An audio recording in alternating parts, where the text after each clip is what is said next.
Hello, and welcome to this edition of the Vermont Report on Palestine, Israel. I'm Mark Hage. It's June 2nd, 2025, the 604th day of Israel's genocidal war against the Palestinian people of Gaza. And according to the Gaza Health Ministry, 54,418 Palestinians have been killed to date, more than 124,000 injured, wounded, or maimed. An estimated 14,000 Palestinians are reported missing. The focus of our program today will be on Israel's deliberate destruction of Gaza's hospitals and healthcare system. We'll show you an interview with Dr. Farouz Sidwa, who's a trauma and critical care surgeon from Stockton, California. He has visited and served in Gaza as a surgeon on two occasions now, the first in 2024 and the second more recently from March to April. When he returned this April, he sat down and spoke with Chris Hedges, veteran journalist and author, about what he witnessed, what he saw, what he experienced when he was in Gaza. It's a wide-ranging and very revealing interview. We will show you as much of the interview as time permits. Here now is Dr. Farouz Sidwa and Chris Hedges. Israel during the genocide has repeatedly targeted Gaza's 36 hospitals, clinics, ambulances, and killed over 1,000 medical workers, including over 400 doctors and nurses, many in targeted assassinations. 22 of Gaza's hospitals are now only partially functioning, chronically short of medicine and basic supplies, caused by Israel's total blockade imposed on March 2nd of all humanitarian supplies, including food. The latest medical facility to be bombed by Israel is the Al-Ahli Arab Hospital in Gaza City, the largest remaining functioning hospital in northern Gaza. Al-Ahli Hospital was treating hundreds of patients when Israel, on short notice, ordered its evacuation. Patients, many critically ill, were carted out to the road.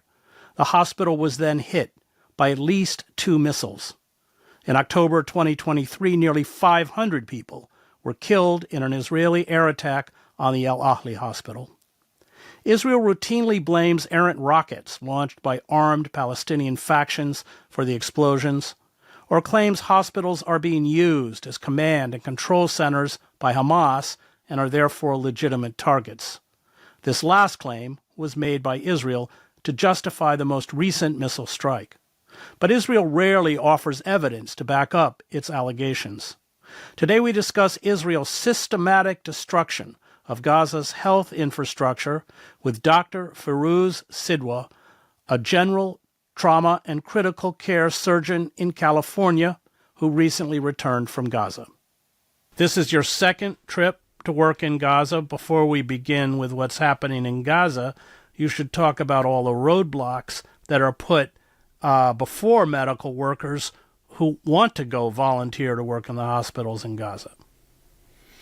Yeah, so the first time I went was March of 2024, and at that time the Rafah crossing hadn't been taken, the border between Gaza and Egypt, and so the Egyptians didn't care if you took in a whole bunch of extra supplies because they knew that the hospitals were being starved. There's no regular resupply of the hospitals for surgical equipment, for antibiotics, even just simple things, things that couldn't possibly be weaponized. And so, I took, if I'm remembering correctly, it was a year ago now, but if I'm remembering right, I took about 850 pounds of stuff with me on my British Airways flight. I gave another 250 pounds to another guy who was going he just lives north of me. And so I alone brought like 1,100 pounds of stuff, all medical stuff, nothing else. By the time we left Gaza in 2 weeks, it was really all gone. I went with Mark Perlmutter, who took about 700 pounds of orthopedic implants. So that was a crucial way for physicians, nurses, others to bring things in that are needed because the hospitals just can't get resupplied. Obviously, it's not enough. Like individual people can't bring in enough medical equipment for a whole society, one person at a time. But it was something. Now, I think if I'm remembering right, Rafah was taken on May 7th, and now the way medical teams, what these are called are EMTs, emergency medical teams. It's a World Health Organization mechanism, and so the WHO talks to COGAT, the Israeli office that coordinates with humanitarian groups for the IDF. And everybody gets the WHO puts together a team. So for me, it was 6 people or five healthcare workers, and then everybody gets pre-approval from the Israelis. So you get pre-approval. Oh, great! I got pre-approval. So you fly to Amman, the capital of Jordan. You wait. You have to get there 2 or 3 days early. So now you've already taken more than 4 weeks off of work, which is very difficult for an American physician to do. I'm very lucky in that I have supportive partners who help me do that. But you've taken 4 or 5 weeks off of work. You fly to Amman, and like literally less than 12 hours before you're going to cross the border, you get final approval. Now, in my group, just to illustrate how ridiculous this is, in my group, I'm a 43-year-old guy, so I'm certainly a man of military age. And I've been perfectly public about what I saw in Gaza, what I did there, what other people have seen. I've written a New York Times article, I've written a Politico article, so I've been like fairly public. I was admitted. Tammy Abu Ghanaim, who was with me, is probably the next most vocal person on the trip, and she was admitted. The people who were denied are a 78-year-old pediatrician with 2 fake knees named John Kaler, who obviously couldn't possibly pose a threat to anybody, and then an American Army veteran and woman who probably weighs about 105 pounds named Bing. Like, how could you... What is the logic? What's the reason behind it? It seems to be quite literally at random. So our team didn't have half of the people that we were expecting to have. The hospital didn't have half of the extra staff help that it was expecting to have, and it's not as big of a problem as bombs falling out of the sky, but it's clearly just disruption for its own sake. So let's talk about your first trip and your second trip and comparing the two of them, and talk about, where you were located, what you did, what your day was like. But I'm assuming this second time it must have been even more horrendous than the first time in terms of shortages and power outages and everything else. Yeah, so the first trip was March 25th to April 8th, if I'm remembering the dates correctly, just 2 weeks. And when we were, and I was in Khan Yunis at European Hospital, which is on the eastern edge of the city, pretty close to the border zone, or the border with Israel. So when we got there, at the time, basically all of Gaza's hospitals were also refugee camps or displaced persons camps, however you want to say it. And not only was the grounds of the hospital, like the hospital campus was a refugee camp, but even inside the hospital, in the hallways, lining every hallway, lining every area that was available, were families living in improvised tents. Just some string hanging a sheet on from the ceiling so that people could have a little bit of privacy. And so there were about 1,500 people living inside the hospital, not patients, just living inside the hospital. And then on top of that, it's a 220-bed facility that had 1,500 people admitted to it. So you can imagine, in this situation, it's not really a hospital anymore. There's kind of hospital stuff going on, but it's not really a hospital. It's impossible to keep anything clean. Women were like draining out canned foods in the ICU sink. It was just, it was completely ridiculous. Furthermore, the entire healthcare staff was already either homeless or, the ground invasion and the real destruction of Khan Yunis was happening at that time. So it was very unsafe to move from, especially because European hospitals on the far eastern edge of the city near the border. It's very dangerous for people to come and go from the hospital. So most of the healthcare staff actually lived at the hospital as well. The OR staff slept in the operating room at night or in the sterile processing facilities. It is just completely ridiculous. So the hospital, truth be told, it really just couldn't function like this. And we were able to do some good work, but not much, to be perfectly honest. When I first got there, I did wound care rounds, which took about 3 days to find everybody in the hospital who had a serious wound. Half of them were small kids.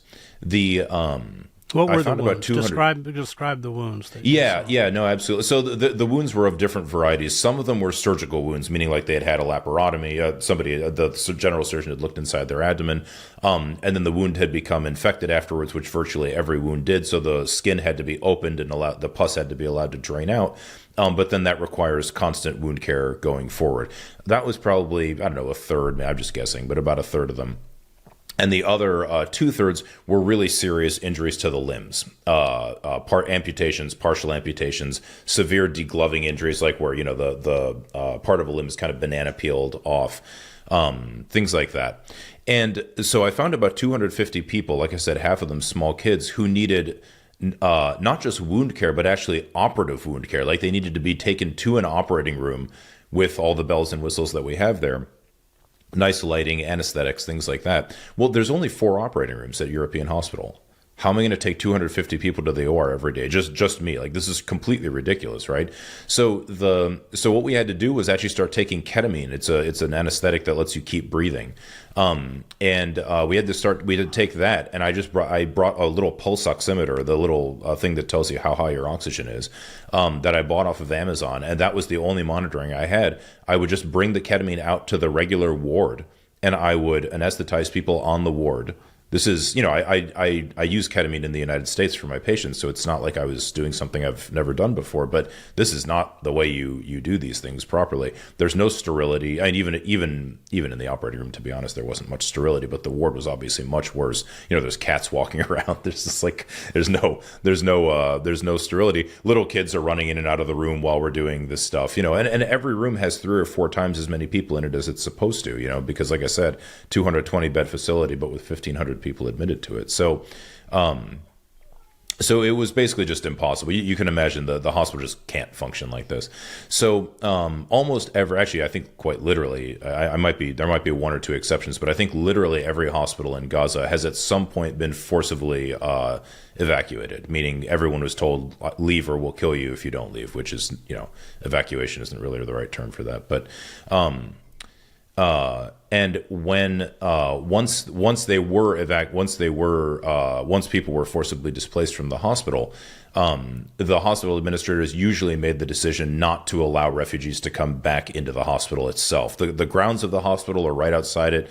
That was fine, but they said, look, the hospitals just can't function like this. So then when I went back to Nasser this time when I was there, March, I guess it was 6th to April 1st. Thankfully, the hospital was not a DP camp anymore.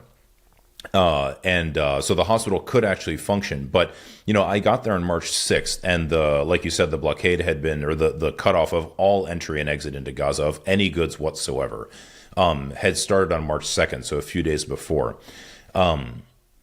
So the hospital can no longer be resupplied with anything. Well, from March 6th, when I was there, until the 18th, there were, we did see trauma cases, maybe 1 or 2 surgical cases a day due to trauma. But otherwise, the hospital was actually working in its normal elective capacity, fixing hernias, taking out people's gallbladders, things like that, the normal general surgical problems that any of us can get at any moment. Well, so we weren't burning through our supplies, in other words. But on March 18th, that's when the bombing campaign restarted. Just that day, literally just that day, that morning, I know because I'm writing a paper about this for a medical journal, Nasser Medical Complex just by itself saw 221 patients. Just that morning, just to give you an idea of how extreme that is. I was a resident during the Boston Marathon bombing.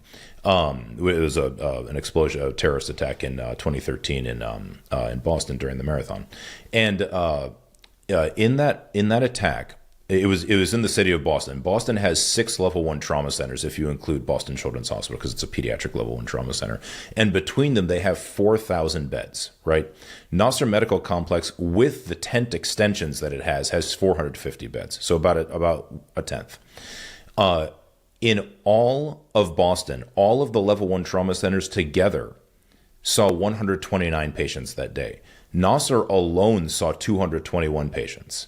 The differential is just enormous. So you're talking about a huge expenditure of hospital resources. And the hospital not only can't be resupplied anymore, but the hospital's warehouse was actually destroyed. during the raid on Nasser, which had been a year before I got there. It was actually when I was at European Hospital. They were raiding Nasser Medical Complex about a year ago. Raiding. How was it destroyed for us? Yeah, so the hospital has a relatively new building. I think it was built in 2020. It was a dialysis unit on the first and second floors, and then the hospital's warehouse was the third floor. The Israelis when the Israelis invaded and basically smashed Nasser Hospital to pieces, they went into that building. They found that it was a dialysis center, and then they just burned the whole place. They just set the whole place on fire. You can still see actually the burn marks on the outside of where the flames came out of the window. Was that early in the genocide, or when was it? That was in March of 2024. Yeah, it was. So the Israelis raided Nasser Medical Complex in February of 2024, and then again in March of 2024. February, they certainly caused damage and a whole lot of disruption, and I think about half a dozen patients died during that time. And they arrested a whole bunch of people, but then they came back in March, and that's when they really destroyed the place. Tore it to shreds, arrested most of the medical staff, buried people in mass graves outside the hospital, burned the warehouse, forced the hospital director, I think his name was Dr. Atef, if I remember correctly, or he's still there now, forced him to make a confession in sitting in front of Israeli flags in his office. I mean, just completely ridiculous nonsense. Was that mass grave, which I remember reading about, were those mostly patients who had died? I honestly don't know the answer. So there were. This is sad. There were 2 mass graves at Nasser Medical Complex. From what I've been told, I haven't read a report about this, but from what I've been told, and it makes some sense. The mass grave. So we lived on the 4th floor of the hospital, and this was to the west, on the western edge of the hospital grounds, right at the. There was a large courtyard that had been a tent encampment. The Israelis came through. This is a year ago now, right? In March of last year, the Israelis came through the tent through the wall, destroyed the entire tent encampment, and of course threw everybody out. They then dug a mass grave in that area, just inside the wall of the hospital. And from what I'm told, again, I can't verify, but from what I'm told, this was filled with bodies, mostly from Khan Yunis, actually. Why, I don't know. I don't know if they had been dug up and the Israelis were looking for hostages, or if it was just random brutality for its own sake. I really have no idea. But then, so that's looking west. That's on the western edge. On the southern edge of the hospital compound is a small mosque, which is right next to the morgue. And the morgue started burying people in a mass grave right where the mosque is now. That mosque wasn't there before. It's just a tent.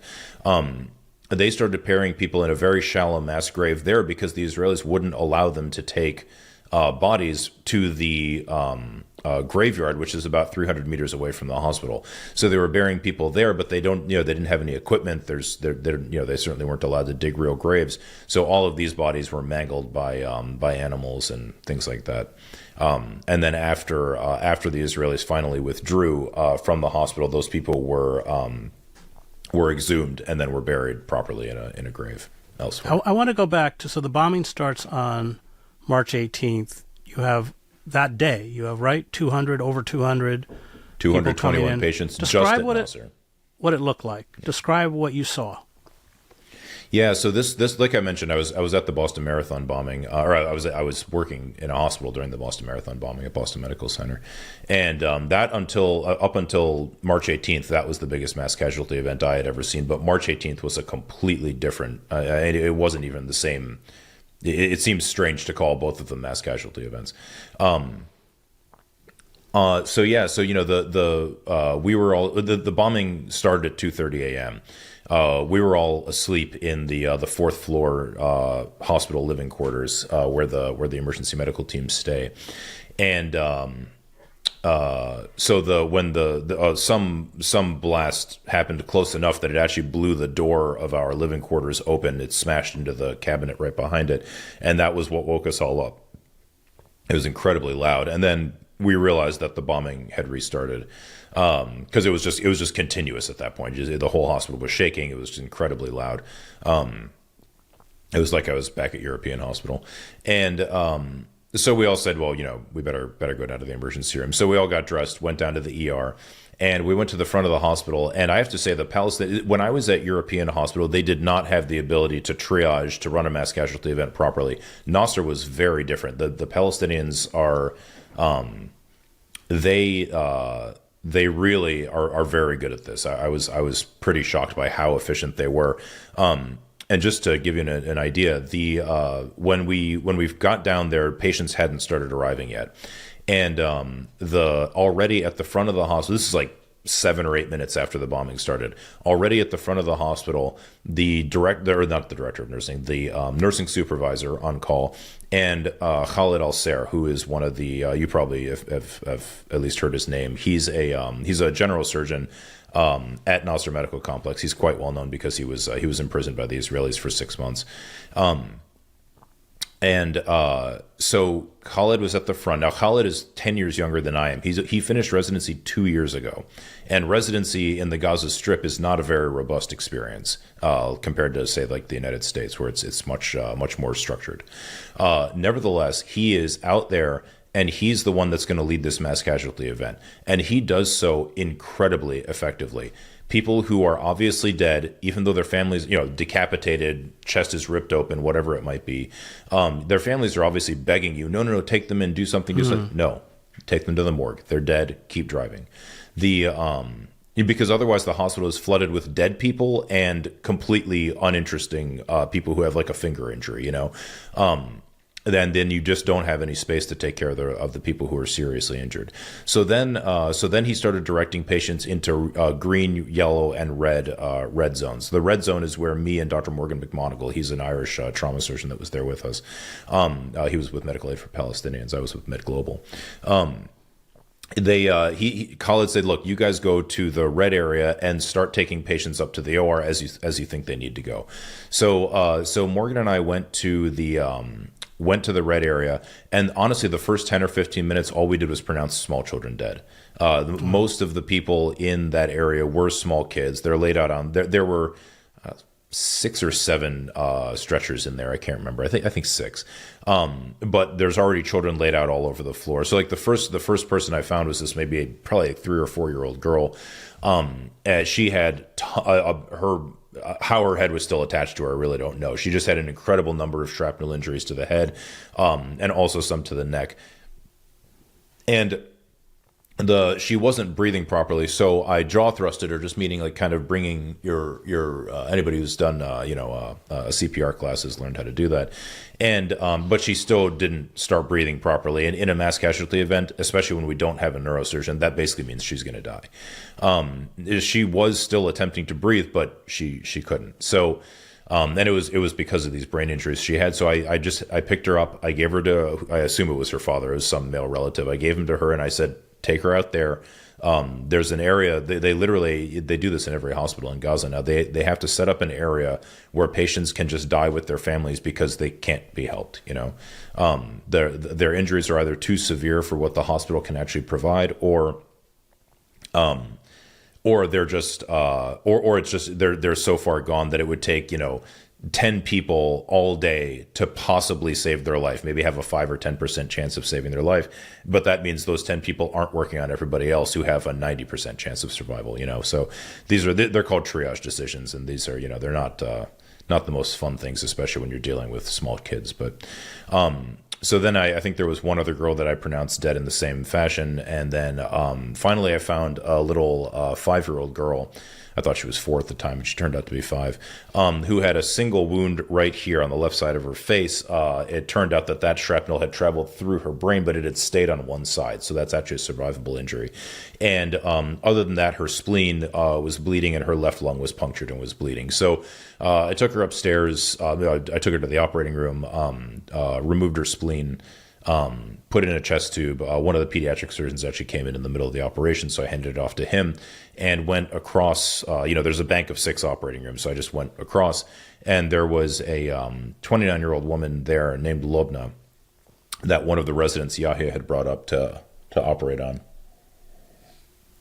Lobna had a hole in her back, about maybe a little bit smaller than a bowling ball, just above her gluteal cleft, above her butt crack, and I don't know what had caused it. I saw two such injuries in Gaza, actually. One was one of the last people I operated on before I left, but I've never seen an injury like that.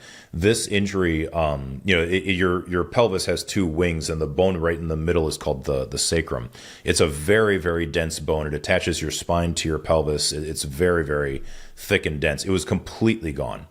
And there's a fine network of veins that sits right on top of it that were just shredded. I mean, they were just bleeding everywhere. And there's nothing surgically that you can do about this. Her vagina was torn, her rectum was torn, her bladder was torn. And so we just basically closed off the rectum because it's dirty, and we left everything else alone. And we packed her tightly with cotton, with gauze. And we took her to the ICU. Now, in the U.S., or in Israel, or in Britain, or actually really any third world country even, that where it wasn't true that every single hospital was also experiencing a mass casualty event at the same time, this woman would have lived, because all she needed was to be transfused with blood for 2 or 3 days until those veins stopped bleeding. Whether or not the big wound in her back could be reconstructed with flaps and things, I honestly don't know. Probably not in the context of Gaza. Elsewhere, it certainly could be, but because we were in this huge mass casualty event, and because there was no way of the hospital getting blood from elsewhere, like at Boston Med Center, when we during the marathon bombing, if we had started to run out of blood, we just would have called hospitals in Lowell or in Brookline, or like literally just anywhere else, and they would have just put a whole bunch of blood in an ambulance and driven it to us. That's obviously not an option, because every hospital in Gaza is having a mass casualty event at the same moment. So the blood bank just said, look, she can only get 8 units. That's it. But she would have needed like 100. So she died. She bled to death 12 hours later. The next kid that we operated on, me and Morgan and one of the Palestinian surgeons as well, was a 6-year-old boy who had 2 shrapnel injuries to the right side of his heart. His heart actually stopped on the way up to the operating room. Morgan opened his chest, actually was able to sew the holes closed and get his heart restarted, just because the kid's so young. He's just physiologically robust, His liver was smashed. His right lung, if I'm remembering correctly, had a huge gash in it that we resected with, we just removed that part of the lung, basically.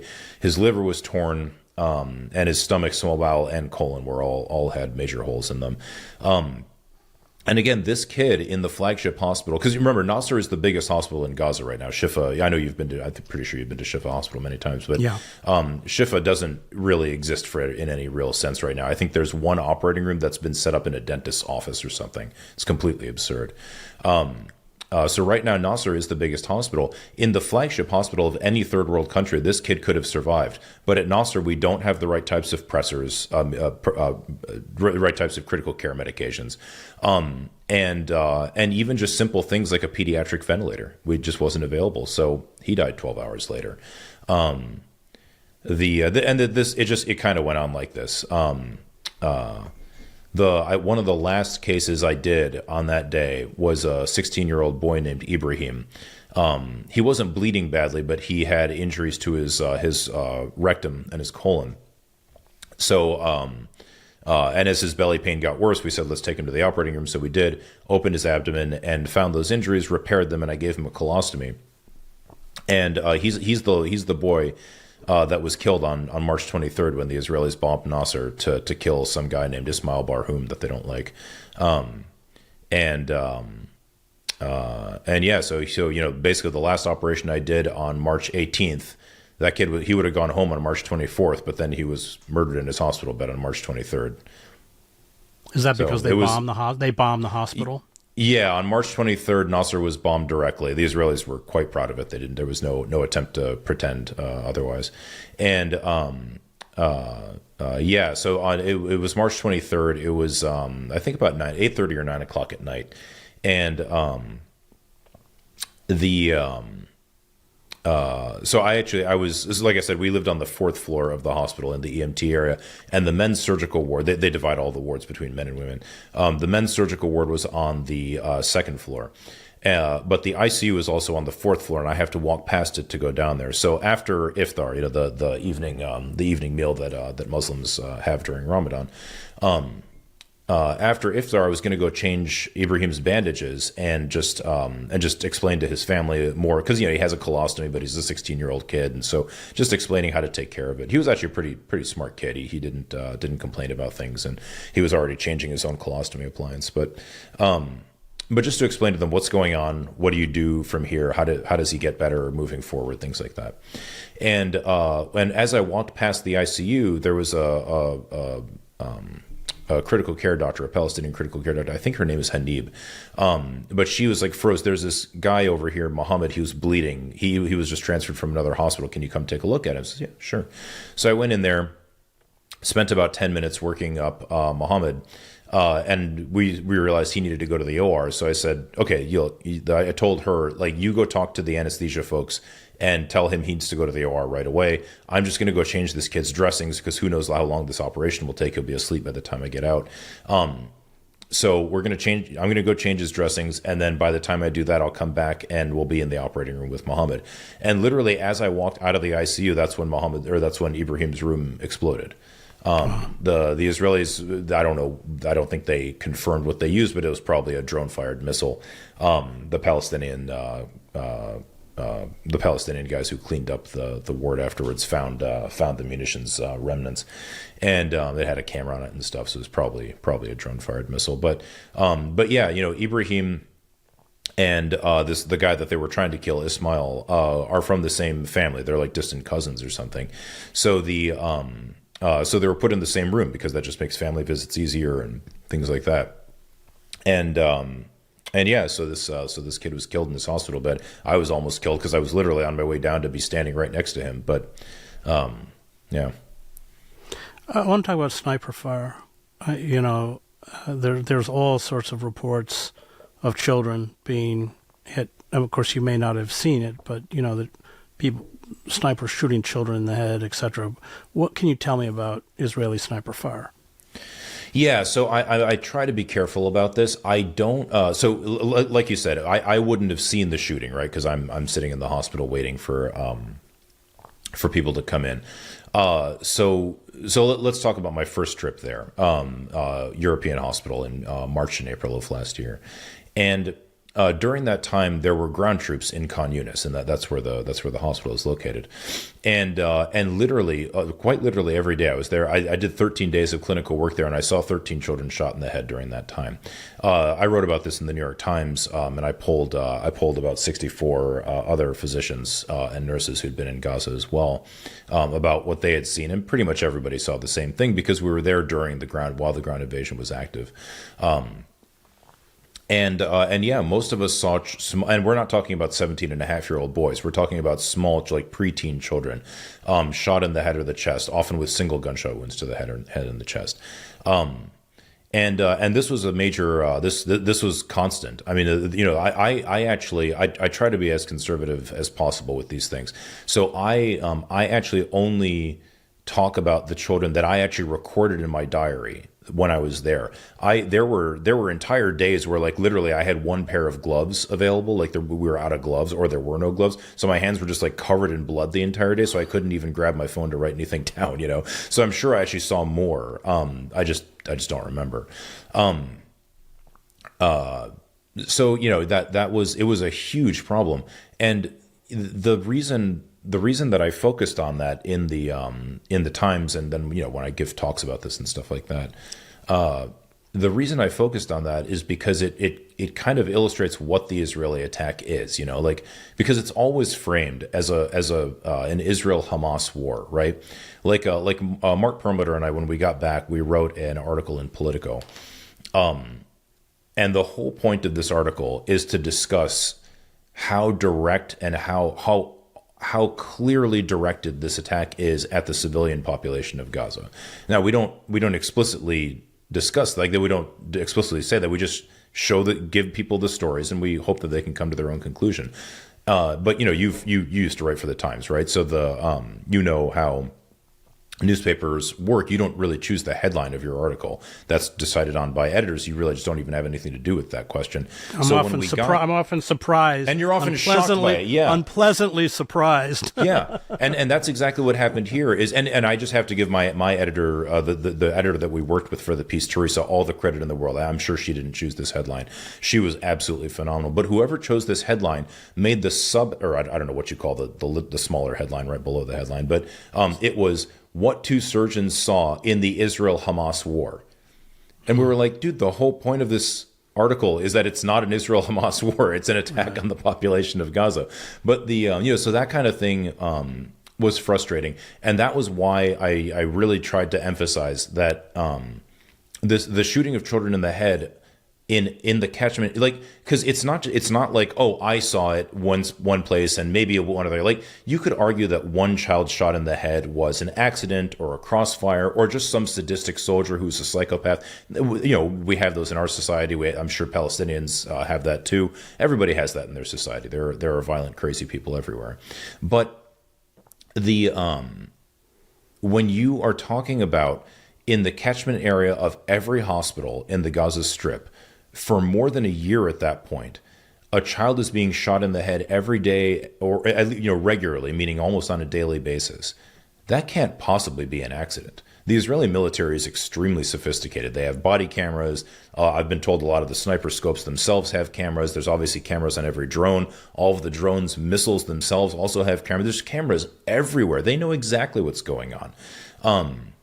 The killing of the Red Crescent workers and civil defense workers recently illustrates it. The Times actually had a good report on it just yesterday, where they talked about how they were shown drone footage and stuff like that, and even the drone footage that the Israelis were showing them contradicted what they were saying. But so like they know what's going on. It's not like they don't have any clue who their soldiers are shooting. And furthermore, if you read the Israeli press or if you look at Breaking the Silence, any of these people, they've all pointed out the same thing. I'm hardly the first person to mention it, that there just are no rules of engagement, that the soldiers can do whatever they want. Well, if that went on for 2 weeks after October 7th, I think people could at least rationally say, oh, well, they're in a rage. People are just furious. Okay, fine. A month? 2 months, 6 months, a year? No, that's not believable anymore. Even if the soldiers are still acting out of a rage, the Israeli military has a policy of not doing anything about it at that point, even if it's just by default. So that was why we focused on that. Now, when I was back in, and this is I'll mention this for two reasons. I didn't see, at least I haven't reviewed my notes since I came back. But I'm pretty sure I don't believe I ever saw a child shot in the head this time that I was in Gaza. I saw plenty of people shot by Israelis, but none were children shot in the head. And I think the reason is just because there are no ground troops in Khan Yunis now. There are in the far eastern side of the city, but they would go to European hospital. They wouldn't come to Nasser Medical Complex. In Khan Yunis proper and on the west, it's almost all bombing.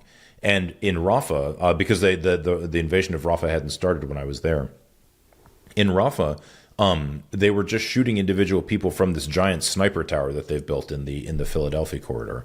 So it's not the same thing as having ground troops throughout the city who feel like they can do whatever they want and they know they won't be punished for it. But it also goes back to the idea, because the only defense that somebody could have, I guess there's maybe two. One is that I'm lying, which doesn't track. Why would I do that? And even if I'm lying, what about everyone else who saw the same thing? It doesn't really make, like, why is John Kaler lying? Why is Adam Hamawi lying? Why is Mark Perlmutter lying? Why is Monica Johnson lying? It just doesn't make any sense. So there's that. But the second thing that people could say is, oh, you just don't realize they were shot by Hamas, not by the Israelis. Well, okay. Well, that seems like it would require like the grandest conspiracy of all time to actually accomplish. Like, not one Palestinian has pointed out that, no, it was Hamas that shot my kid, not like 100,000 people are thought to have fled Gaza since this started. Not one of them has thought, imagine what a celebrity that person would become. All their problems would be solved in life. They'd, get all sorts of money from AIPAC for the rest of their life.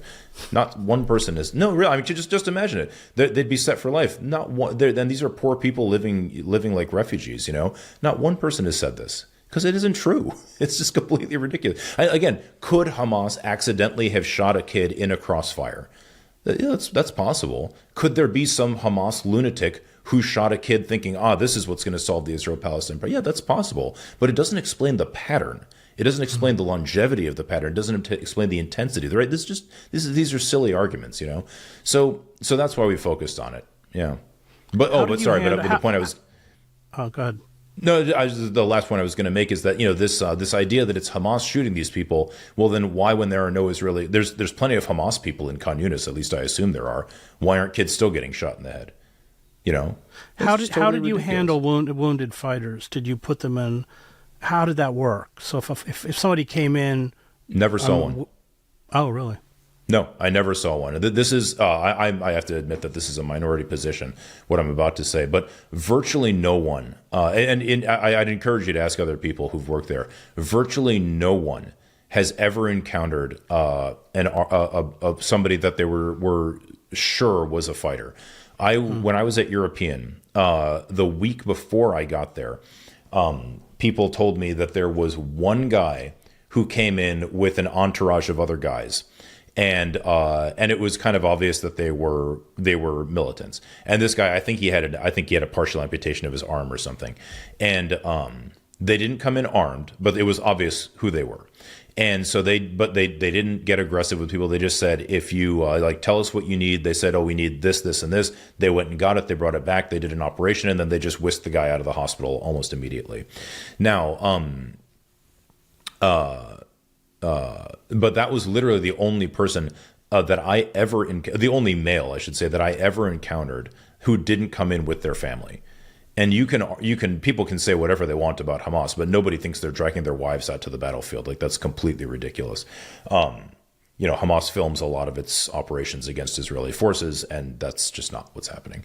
Nor do the Israelis even claim it is.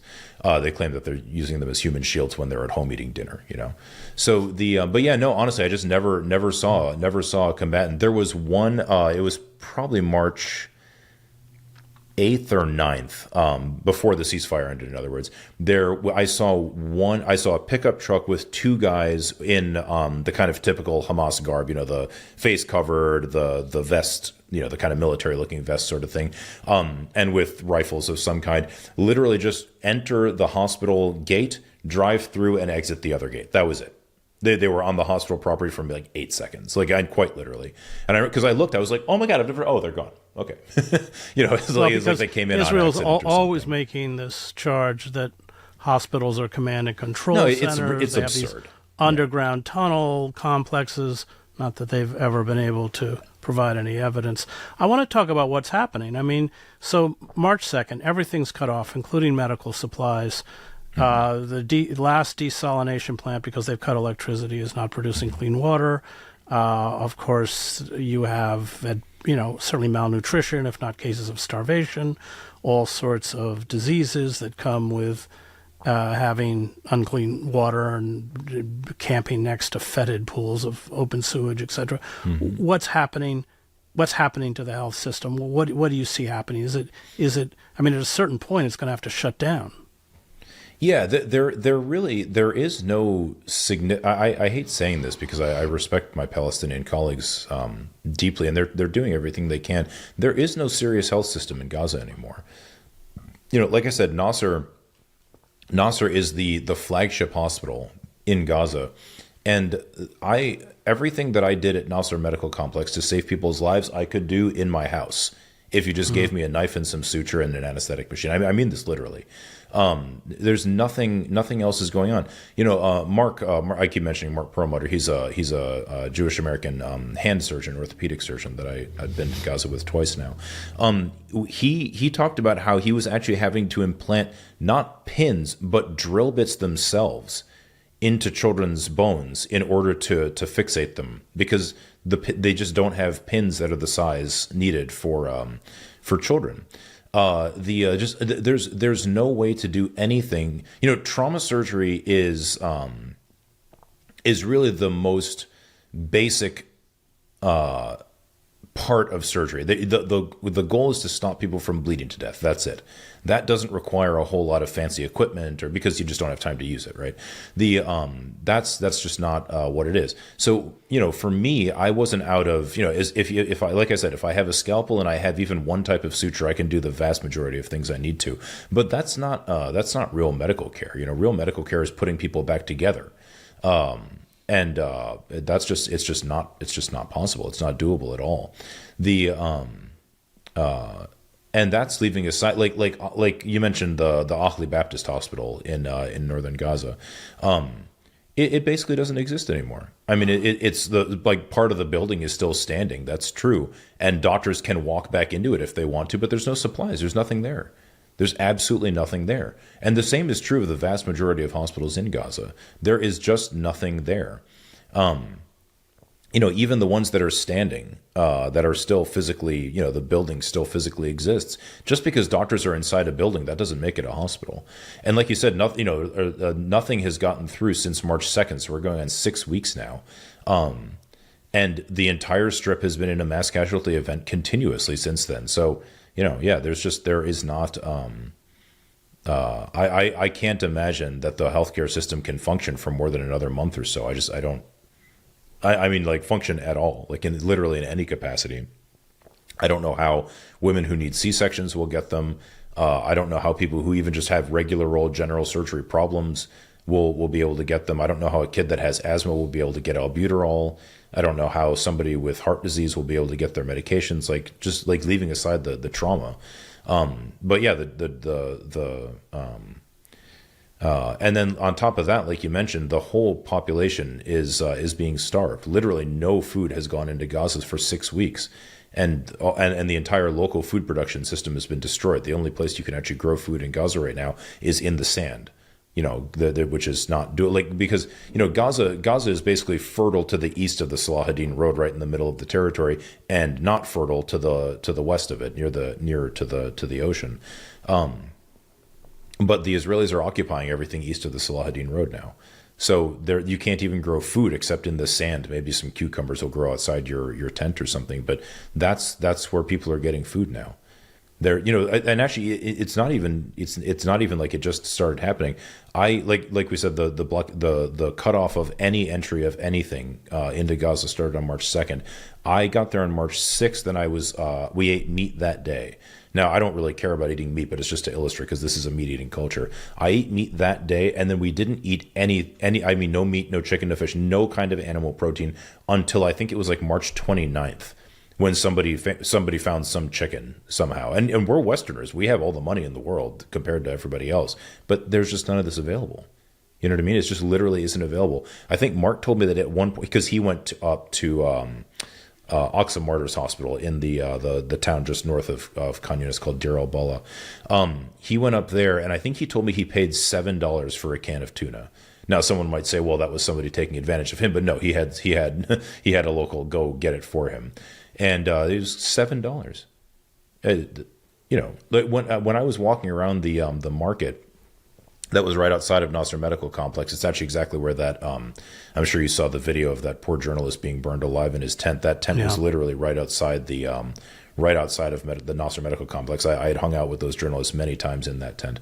I didn't know that particular fellow, but yeah. But but walking around in that little market.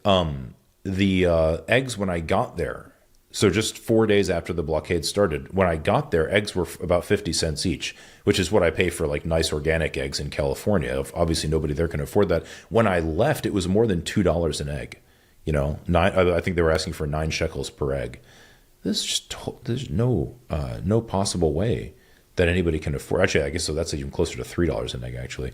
So there's just no way. There's no way for people to obtain even food, which of course means they're much, much more vulnerable to traumatic injuries, to infections afterwards. To pregnant women can't pregnant women once they give birth can't breastfeed, so their infants are dying. It's not really well appreciated how severe the starvation problem is in Gaza. The Integrated Food Security Phase Classification is the technical group that monitors food insecurity in the world. Their last report on Gaza, I think, came out 2 months ago, if I remember, or maybe last month. But there, I just did the calculations yesterday or the day before, so I might have the numbers not exactly correct, but it's approximately something like this. If their classifications of people, they classify households into different phases of food insecurity, and given how many people are in class 5, class 4, class 3, those are the three classes where mortality actually increases.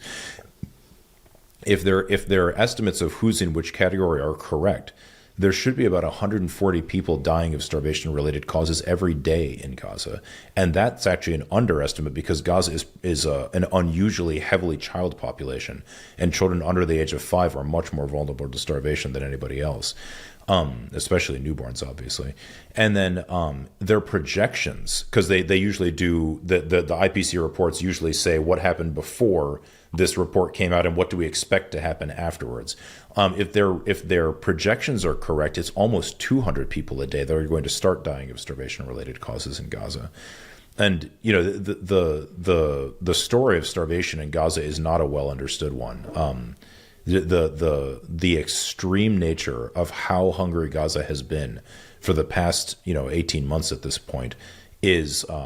It is not something that has been widely reported on. And the other issue is, anecdotally from Palestinians I know who have family in Gaza, many of them are not listed as dead. They just haven't heard from them for months. Mm-hmm. So I've got to believe that the numbers of dead are far, far higher than the roughly 50,000 put out by the Ministry of Health.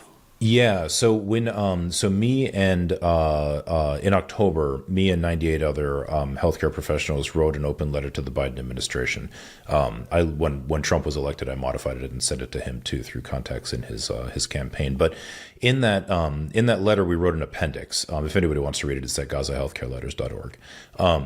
We wrote an appendix, basically I wrote an appendix in which, again, looking at the IPC's reports on Gaza up until that point, which was September of 2024, it was basically impossible to estimate that fewer than 62,000 people had starved to death in Gaza.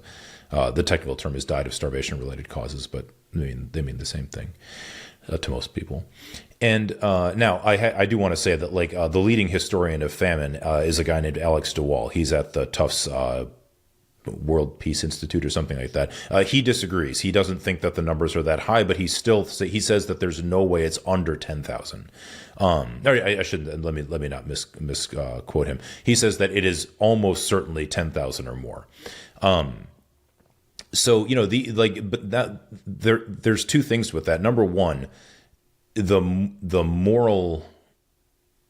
I don't know. I'm not very good with English, but the moral dastardliness of, oh, well, it's only 10,000. Who cares? Starving 10,000 people to death is a shocking crime. But it kind of tells you something about ourselves that we don't even know to within an order of magnitude how many people we've starved to death in Gaza, most of whom will have been small children. That's terrifying. So that's one major cause of mortality that's not reported. The second is what we were talking about a minute ago. I am quite sure that very, very few combatants are actually counted in the Ministry of Health calculation. Every time, or not calculation, the Ministry of Health reporting. So every time the Times or the Post or whoever reports, the BBC, any of them report, they say, the Hamas Ministry of Health says 51,000 people have died. However, they do not distinguish between combatants and civilians. Now, that's technically accurate because nobody, that's not how hospitals do things. I never asked anybody, excuse me, sir, are you a combatant or a civilian? I just, it's ridiculous. But that's just not, medical care is provided to all people, including soldiers. The oldest part, the first Geneva Convention is from 1864. I mean, you probably know this better than I do, but it's from 1864. And it's specifically about the care and the protection afforded to wounded combatants, not civilians. So wounded combatants have since before the American Civil War was over, have been protected people under international law. It doesn't matter who they are. You take care of people who need to be taken care of. And that's regardless of their national affiliation, right? If an Israeli soldier comes into the hospital for some reason, I'll take care of him too. Honestly, if Benjamin Netanyahu comes in, I'll take care of him. I don't really want to be honest, but I'd still do it. because that's what being a doctor is. But but yeah, so I very seriously doubt that anyone who was actually not anybody, but very, very few people who were actually participating in combat have been brought to civilian hospitals in Gaza. And there's a few reasons. I mean, number one, almost everybody that I have ever seen in the hospital came in with their family. They were all wounded together. And like I said, Hamas is just not dragging their kids and their wives out to the battlefield. But number two, Hamas is engaged, or not just Hamas, all the Palestinian armed groups are engaging Israeli soldiers in these areas that are already severely bombed out, destroyed, et cetera, et cetera. If one of them gets shot, I don't see how they could even possibly recover him. I mean, I'm no military expert. I don't want to pretend I am. But, the Israelis, when they're directing heavy loads of gunfire or tank shelling or whatever at a combatant in the middle of an actual, not just bombing the crap out of helpless people, but an actual armed confrontation, I just cannot imagine the scenario where they survive long enough to get trucked over. This is with Yahya Sinwar. He was wounded. Yeah, no, he has. It's a great example, actually. Pretty badly wounded, and the drone found him and killed him. Yeah, it's a pretty good example. Sinwar is a good example, because he was walking around. They claimed he was spending his billions of dollars in a tunnel or something, but he was walking around. They encountered Israeli troops. I think his arm was blown off by a tank shelling. And then, and this is in Rafah, right? So then he makes his way into a bombed out building. Like you said, a drone finds him, and then a tank shells again, because they just thought he was some random guy. But yeah, when the Israelis are actually confronted by anyone who presents any possible threat to them, the level of violence somehow increases even further compared to the violence that's being used against civilians. So I just have a hard time believing it. Again, I'm not a military expert. If somebody were to explain to me while I'm wrong, I'm happy to listen. But I cannot imagine, like I said, literally the only story I have heard from and I've asked people before, the only story I've ever heard was that one guy who came in with that arm injury that I mentioned. That is the only combatant I know that anyone has encountered in a hospital in Gaza. And again, I should say suspected combatant, but probably was. But that's it. That's it. And so I'm sure that these people are being just buried, and then Hamas is going on with its life. But secondly, there's a huge number of civilians who have definitely the way these Hamas numbers, right? The Ministry of Health. First of all, the Ministry of Health is not actually run by Hamas. It's actually one of the only things in Gaza that's run jointly by the Palestinian Authority and Hamas. But those numbers come specifically from hospital databases of who died. I've looked at the electronic database at Nasser Medical Complex. It's very simple. It's very straightforward. Category 7 means people who were injured they categorize patients. Category 7 is people who were injured specifically in the context of conflict. So bombing, shooting, whatever. Not I got beat up in a family dispute, not like that. So specifically that context of violence, they call it it's category 7. And then category 63 is people who were killed in that context. All the Ministry of Health is reporting is the reports that they get from hospitals on a daily or weekly basis. I'm not honestly sure, probably a daily basis, of category 63. And then they're reporting category 7 as the injured. That's it. There's no way that everybody in Gaza is conspiring to inflate this number. But so the important thing to realize is that's only people who have been delivered to hospital morgues. Right.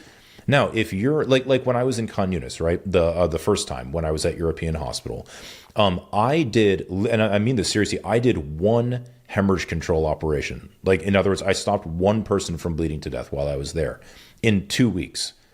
And the reason, again, was because there were ground troops in Khan Yunis. It just wasn't possible to move people quickly to a hospital.